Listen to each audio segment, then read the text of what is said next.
how to make shepherd's pie, because it is a classic you need to know. First, you're gonna dice onion, medium dice. Just chop it all up, make sure it's all the same size.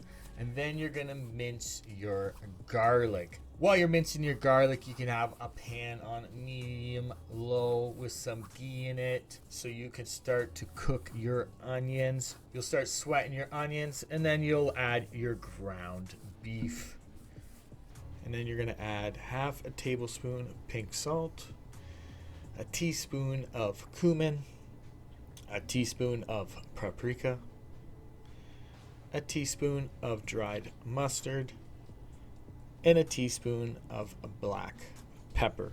Then you're going to add your garlic, mix everything together, and cook it on medium heat until the meat is browned and the onions are a little soft. And then you're going to add a 1/4 cup of gluten-free flour. I add it right about when the meat is still a little bit pink and not fully cooked. I will add in the 1/4 cup of gluten-free flour. Slowly add a cup of stock and mix it in, and then add it.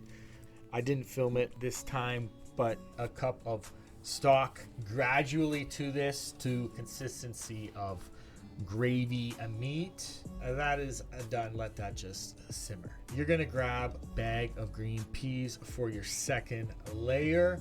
This is me just looking at the bag to make sure the ingredients are small peas, and hey, they don't add anything extra.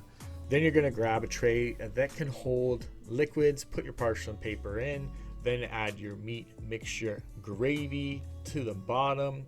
Then you're gonna sprinkle and spread the peas as the second layer over the top. And while you're doing this, you should check out Ultimate Mashed Potatoes video. I'll have the link in this video. You will make that, add them as the potato top because they are Ultimate Mashed Potatoes. There's a little kick to it. Watch the video, it's dope.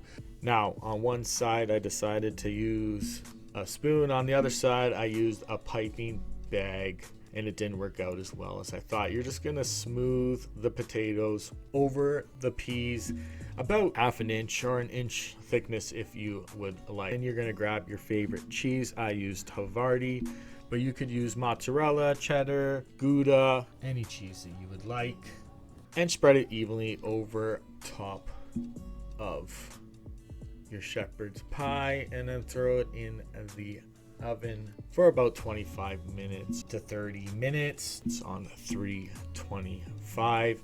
This is what the shepherd's pie looks like at 15 minutes. And for the last 2 to 3 minutes, turn it on the boiler, but be careful because it will burn your shepherd's pie. This is one of my dad's favorites. That's why I picked peas. You can use corn, you can use mixed vegetables if you want. You could use traditionally mirepoix, celery, onions, and carrots. Shepherd's pie is endless. You can use multiple meats like ground beef, ground turkey, ground lamb, ground pork, ground chicken, even if you want to. And then in the middle, you can use corn, peas, mixed veggies, whatever you'd like.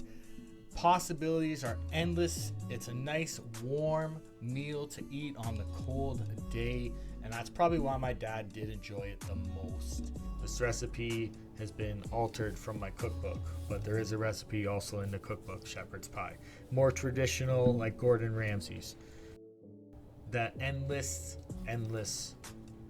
options.